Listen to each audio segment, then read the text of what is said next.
Welcome back students. We have been talking about segmentations, targeting, positioning, ये सब चीज़ें अब हमने कवर कर ली हैं. फिर आता है एक एस्पेक्ट परसेप्चुअल मैपिंग का, यूजिंग प्रिंसिपल कंपोनेंट एनालिसिस. यानी कि हम प्रोडक्ट को कैसे मैप कर रहे हैं यूजिंग आवर परसेप्शन. ठीक है, हम कुछ एट्रीब्यूट्स के बेसिस पे करते हैं, जैसा कि हमने बोला. इनफैक्ट हमने पोजिशनिंग भी करी तो हमने एट्रीब्यूट्स के बेसिस पे करी, प्लस हमने कंपेटिटर्स के बेसिस पे करी. अब परसेप्चुअल मैपिंग की बात आती है तो perceptual mapping using principal component analysis यानी कि फैक्टर एनालिसिस. तो ये थोड़ा सा स्टैटिस्टिकल पोर्शन है. I will not go into very deep depth of statistical part, just giving you a quick review of how perceptual component analysis is done using various dimensions and how it is relatable. When a marketer basically intends to display his interest in the perception target customer segments, the next step is to measure the perception, and measuring the perception in mathematical psychologist way is known as perceptual mapping. ठीक है, इसमें क्या है कि दो word आ रहे हैं, perceptual plus mapping. तो परसेप्चुअल वर्ड किससे बना है? परसेप्शन से बना है. परसेप्शन इज हमने क्या नज़रिया या हमने अपने माइंड में उस पर्टिकुलर प्रोडक्ट के बारे में क्या सोच रखा है, किस तरीके से उसको हमने परसीव कर रखा है. उसको अब हमने जब परसीव कर रखा है वो हमारा क्वालिटेटिव एस्पेक्ट हो सकता है, हम उसको नंबरिंग कर सकते हैं. अब काम आता है कि जब हमने उसको परसेप्शन बना रखा है तो परसेप्शन को हमें मेजर भी करना है. तो जब हम मैथमेटिकल साइकोलॉजिस्ट के तरीके से हम करते हैं तो that is known as perceptual mapping. ठीक, then coming to understand basically what John L Hauser has defined perceptual mapping. Perceptual mapping is a technique identifies the two dimensions that differentiate consumer perceptions of products and the position of existing product on these dimensions. दो तरीके से basically दो dimensions use करी हैं जिसके basis पे हम अपने प्रोडक्ट्स को मैप करते हैं. यानी कि हम उसको भी पोजीशन दे रहे हैं, कौन सी प्रोडक्ट किस कैटेगरी या किस स्पेस पे आएगा, कौन सा प्रोडक्ट हमारा क्या पोजीशन ऑक्यूपाई करेगा, किस पैरामीटर पे क्या उसकी रेटिंग होने वाली है. तो बेसिकली क्या होता है कि जब हम परसेप्चुअल मैपिंग की बात करते हैं, हमने ऊपर भी बताया था मैथमेटिकल साइकोलॉजिस्ट वे में जब हम इसको करते हैं, साइकोलॉजिस्ट वे में, that is known as perceptual mapping. यहाँ पे एक चीज़ बहुत इंपॉर्टेंट है, technique that identifies the two. यहाँ पे हमने दो तरीके यूज़ कर रहे हैं, दो डायमेंशंस यूज़ करी हैं that differentiates consumer perceptions of products and the position of existing products on these dimensions. So this is how basically perceptual mapping is usually represented on two-dimensional scales so that marketing manager can readily see where his own brand is positioned in the mind of his customers in relation to the other brands. It is nothing basically. अगर हमने बात करी थी पिछले भी अपने session में हम पोजिशनिंग कर रहे हैं. पोजिशनिंग मतलब हम उसके माइंड में इमेज क्रिएट कर रहे हैं. तो परसेप्चुअल मैपिंग में क्या है, हमने किन डायमेंशंस पे उसकी एज अ कस्टमर के ब्रेन में अपने ब्रांड को या अपने प्रोडक्ट को, अपने सर्विस को पोजीशन कर रखा है, क्या स्पेस उसने ले रखी है in response to the other brands, in reference to the other brands. So we have to identify that, we have to understand that if there are any chances. Reason being, यहाँ पे जब analytics की बात हो रही है या कोई भी चीज़ की बात है, मार्केटिंग बात है, तो उसको we have to understand for the decision making. If at all the consumer has occupied a wrong position, if it is not being mapped correctly, the responsibility of the marketer is to ensure that the product is being mapped correctly. Perceptual mapping is a diagrammatic technique used by marketers in an attempt to visually display the perception of the customers or potential customers. यहाँ पे हम क्या कर रहे हैं, visually display कर रहे हैं. अभी तक तो हमें पता है it is in the minds of the customers. अब उसको हम कैसे ला रहे हैं सामने visuals के through, we have to come up the customers, the potential customers. Then typically the position of a product line, brand, a company is displayed in relative to their competition. क्या करते हैं, हमारी प्रोडक्ट लाइन या हमारे product, हमारा service, हमारी offering, हमारी attribute in relative to whom, it in relation to या in response to the competitors. Some perceptual map use different size circles to indicate their scales, volume, market share of the various competing products. तो example दिया गया है कि जब perceptual mapping होती है, कभी कोई स्टार बना देता है, कोई सर्कल्स बना देता है, कोई डिफरेंट शेप्स में बेसिकली हम देते हैं, प्लस उसके साइजेस भी डिफरेंट होते हैं. तो क्या होता है, इंडिकेट्स द सेल्स वॉल्यूम और market share of various competing products. तो हम इससे क्या पता लगा रहे हैं, different circle size to indicate sales volume and market share कितना है of different competing products. Now let us understand perceptual map of competing products. Perceptual maps, as I have said already, basically have two dimensions even though they are capable of having severals. जब हम compete करेंगे तो हम पहले दो के basis पे रहेंगे, फिर हम different basis पे कर सकते हैं. For example, in this perceptual map जो कि अब आगे हम आपको अभी दिखाएंगे screen पे, you can see your consumer perception of various automobiles on two dimensions. That is sportiness, conservative, classy and affordable. दो डायमेंशंस हैं, sportiness, conservative, classy and affordable. This sample of consumer felt that Porsche cars were the sportiest and classiest of the ones in the study. Automobiles की बात हो रही थी, cars की बात हो रही थी, दो कैटेगरीज ली गई, फिर उसमें ये रिजल्ट्स निकल के आया था सैम्पल में कि जो Porsche cars हैं, they were the sportiest and the classiest. Then they felt that Plymouth cars were most practical and conservative.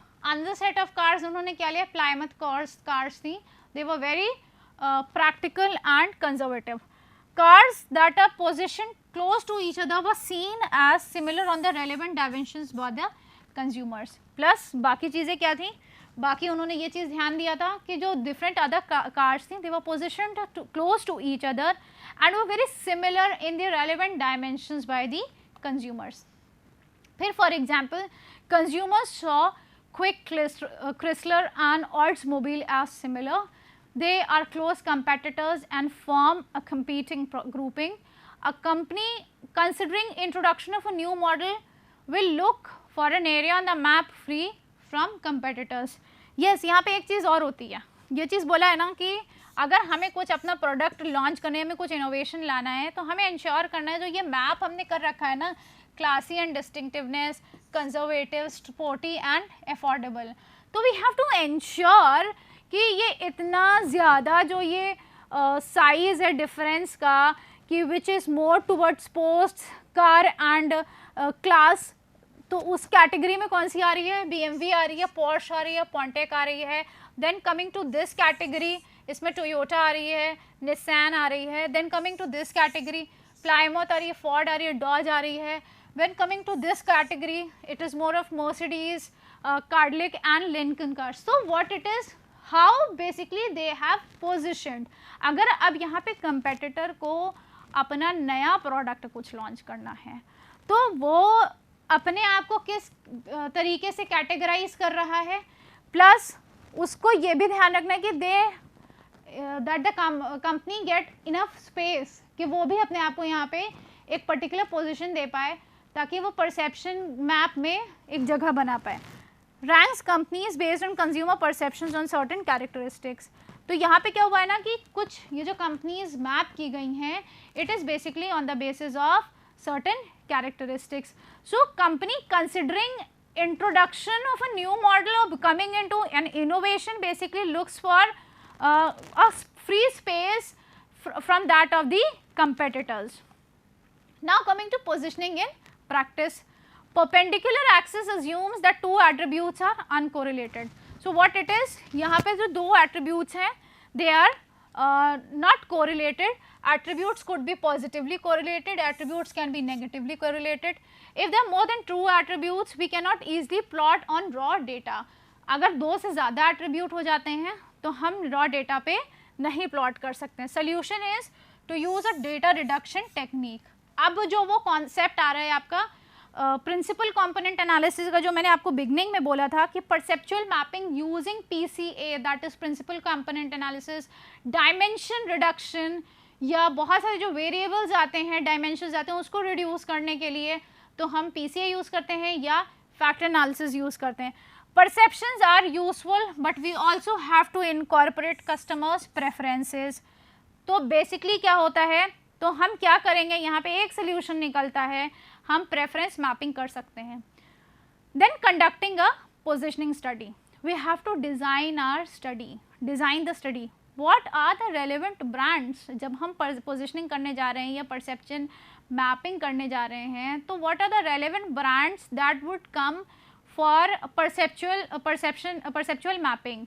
What are those relevant perceptual dimensions and preference measures. तो design of the study में relevant brands कर लिया, relevant perceptual dimensions कर लिया. What are the potential customers, हमारे potential customers क्या हैं. ये जब हम डिज़ाइन कर लेते हैं अपनी स्टडी, फिर हम डेटा कलेक्ट करते हैं. जब हम डेटा कलेक्ट करते हैं on the basis of the brands, on the basis of the characteristics और the attributes, on the basis of the other competitors, how they have position, जब हमने उसको इकट्ठा कर लिया, then what we do is we analyze the data. Once we analyze the data, जैसा कि बोले अगर 2 होता है तो you can do it easily on आपने x और y एक्सिस के बेसिस पे कर सकते हैं. अगर 2 से ज़्यादा वेरिएबल्स होते हैं तो perceptual mapping using PCA, that is principal component analysis और फ्रैक्टर एनालिसिस, और जॉइंट परसेप्चुअल और प्रेफरेंस मैपिंग की टेक्निक को यूज़ करते हैं. Now what exactly is PCA? Principal component analysis और PCA is a dimensionality reduction method, यानी कि डायमेंशंस को रिड्यूस करने का तरीका, जो कि बहुत ज़्यादा लार्ज डेटा सेट्स होते हैं. अगर हम प्रैक्टिकली बात करें, ये तो हो ही नहीं सकता कि हमारे पास 4-5 एट्रीब्यूट्स होंगे या 4-5 ही प्रोडक्ट्स होंगे. There are n number of products, n number of brands, n number of attributes, और कस्टमर्स भी अनलिमिटेड हैं. तो जब हमारे पास लार्ज डेटा वॉल्यूम सेट्स आता है तो हम क्या करते हैं, we try to basically transform large set of variables into the smaller ones, so that it still contains the information in the last set. जो important, relevant या बहुत ज़्यादा prioritized information होती है, हम उसको यूज़ करते हैं अपने डेटा सेट में. उसके बेसिस पे हम प्रिंसिपल कंपोनेंट एनालिसिस के बेसिस पे हम अपनी परसेप्चुअल मैपिंग करते हैं. How do you construct a perceptual map using PCA? I'll not be basically telling you the statistical part as in क्योंकि यहाँ पे एक एक्सेल का मार्केटिंग इंजीनियरिंग एक टूल है, वो इंस्टॉल होता है, जो कि आपको बेसिकली यूज़ करना होता है, and it's a paid version basically, and you can use it. The companies even provide it. That is the best way that the Excel has given to basically construct the perceptual mapping. But I'll be just telling you in the whole way to understand this concept. So PCA as a data reduction technique, what are the central dimensions underlying customers' perception of brands on more specific attributes?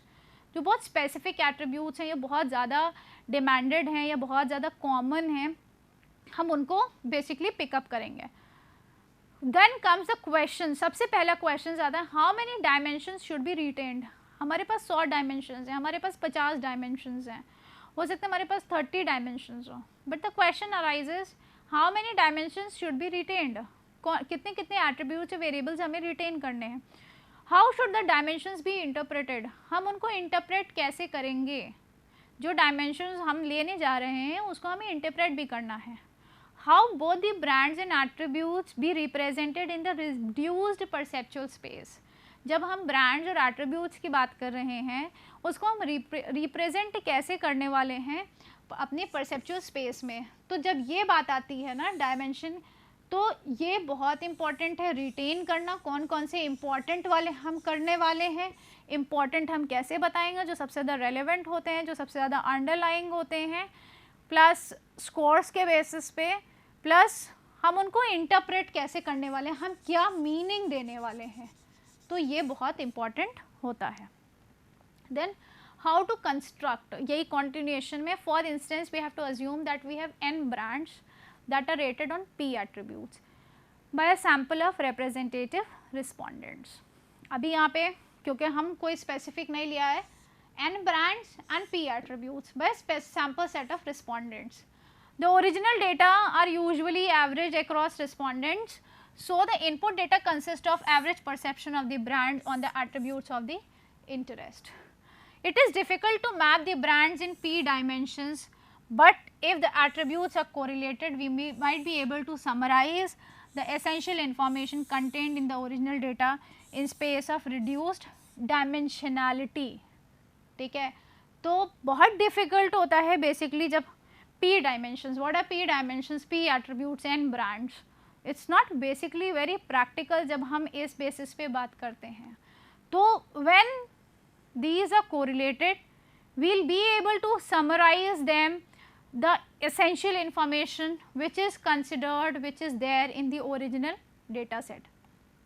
For instance, ये drinks की बात है यहाँ पे, जो कि hop devil है plus ट्रो generator है. इसको हमने दो बेसिस पे मेजर किया है, दैट इज़ मॉल्टीनेस एंड बिटरनेस. कितनी मॉल्टेड है, कितनी बिटर है टेस्ट में. फिर जब हमने उसको पूरी तरीके से एग्रीगेट निकाला, ठीक है, तो हॉप डेविल का मॉल्टीनेस 7 स्कोर आया है और बिटरनेस 8 आई है. ट्रो जनरेटर का आया है 8 और बिटरनेस आई है हमारी 4. तो this is how basically we move ahead. The basic idea is to redefine the dimension of space such that the first dimension, that is component factor, captures as much variation in the ratings as possible. The second dimension is perpendicular to the first dimension, captures as much of the remaining variation in the ratings as possible. If the few of the dimensions that we capture large amount of total variation in the data, the analysis can be simplified by retaining only 2 or 3 dimensions. तो सबसे ज़्यादा जिसका aggregate value correct होगा, near होगा, better होगा, हम उनको pickup करेंगे. And also what we have to do is we have to look at the amount of variance explained by each factor. Hopefully a few factors will capture a substantial portion of the total variance. For instance, there are 15, 16 या 20 factors and अगर हम अपना total variance देखते हैं तो overall जो each factor में आ रहा है, there can be 4 factors, there can be 3 factors, total variance जो हमारा included है. If we can summarize the data with few dimensions, we can graph the data in a low dimension space even with different attributes, even with many different attributes. Now summarizing this attribute information using component and factors. अब हमने x axis पे maltiness ले रखा है, y axis पे हमने bitterness ले रखी है और हमने n नंबर ऑफ इतने ढेर सारे हमारे प्रोडक्ट्स या ब्रांड्स हैं, हमने उसी हिसाब से इसको डायमेंशन दे रखा है. अगर हम इसको समझते हैं तो कितना कौन सा कितने वेरिएंस पे जा रहा है, तो इसको ऐसे समझते हैं. For a PA Beers the perceptual data average score of each brand achievers on each attribute of the sample. तो एट्रीब्यूट्स ऑफ ब्रांड्स हमने क्या लिए हैं यहाँ पे, मॉल्टीनेस एंड बिटरनेस लिया है. एट्रीब्यूट हमारे ये हैं, ब्रांड्स हमारी ये हैं. 7, 8, 4, 3 डिफरेंट स्कोर्स हैं. देन वेरिएंस जो एक्सप्लेन किया है, तो वेरिएंस जो बेसिकली आया है as a function of the number of dimensions. Dimension के आइटम्स हमारे 2 हमने लिए. टोटल वेरिएंस एक्सप्लेन्ड इज 0.820 और सेकंड वाले का इज 0.180. जो cumulative variance explained is 0.820 and दूसरे वाले का is 1.0. How to interpret basically these retained factors? Look at the correlation of the original attributes with the new dimensions. They are called loadings and are summarized in a pattern matrix. Variables that are loaded highly on a factor suggest what factor means and how to name it basically. तो automatically जो variable results हमारे पास आ रहे होते हैं उसी के basis पे हम उनको चूज करते हैं. Solution based on the reduce number of factors can also be rotated to increase the interpretability of the solution. That is, we try to find out, हम 2-3 बार उसको कर सकते हैं on an orientation in which one variable loads highly on a single factor. Basically what you can do is you can have the data on SPSS, run this test and once you apply this you get the results. उसी पे आपको स्क्री plot भी मिल जाता है, उसी पे आपको आपका टोटल वेरिएंस एक्सप्लेन की टेबल भी मिल जाती है, प्लस हमें रिजल्ट्स भी मिल जाते हैं. तो एट्रीब्यूट्स और डायमेंशंस की बात करें तो first and second and maltness and bitterness के रिजल्ट्स हमारे positive as well as negative हैं. How to construct this perceptual map. अब आती है बात, जब हमें ये मिल गया तो अब हम इसको मैप कैसे करेंगे. what we are going to is we are going to plot the correlation of the original attributes with retained factors. जो factor loadings हमारे पास results निकल आ रही हैं, हम उसके basis पे हम plot करेंगे. using the vectors emanating from the origin, the relative length of the vectors indicates the amount of variance in a variable explained by the factors. जब हमको ये चीज़ मिल जाएगी, इसी के बेसिस पे, इन वैल्यूज़ के बेसिस पे हम प्लॉट करेंगे. Plot the brands in the same factor space. उसी सेम फैक्टर स्पेस पे हम ब्रांड्स भी करेंगे. The projection of a brand on the attribute vectors और the factors dimensions indicate how the brand rates the attributes of factors relative to the other brand. जब ये results निकल के आते हैं, the projection of a brand on the attributes और the vectors और the factors dimensions, basically जो factors होते हैं, जो एट्रीब्यूट्स हैं, जिनको हम डायमेंशंस का नेम दें, वो इंडिकेट करते हैं how the brands rates on the attributes और the factors relative to the other brand. Now coming to the coordinates of each brands and dimensions. तो जो डायमेंशंस थे, हमारे रिजल्ट्स निकले थे 0.9058, 0.9058. ये हमारी डिफरेंट ब्रांड्स थी, इनके रिजल्ट्स ये आए थे, इनके रिजल्ट्स ये आए थे. In a reduced space, as in space का मतलब यहाँ पे रिजल्ट्स के बेसिस पे होता है.